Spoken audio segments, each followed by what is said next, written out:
Tip Tuesday, here from Baxi's Training Centre in Warrington. My name's Roy and I'm going to be going through that tip with you. So today's Top Tuesday tip is how to put the Duo-tec Platinum or any of the other HVACR range of Baxi boilers into the information mode.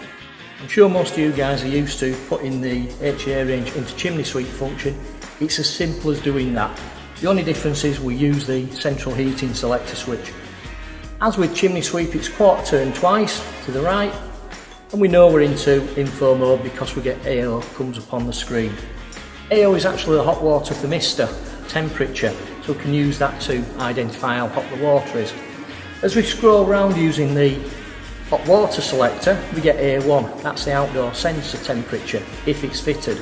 Obviously now with Boiler Plus being in, outdoor sensors are becoming more and more popular, and it's a way of being able to tell the boiler's got one fitted without actually seeing it. As we scroll around again, A2 is the fan speed as a percentage, and A3 is the fan speed in revs per minute. Thanks for watching. Don't forget to tune in every Tuesday for another top tip. Until then, I'll see you then.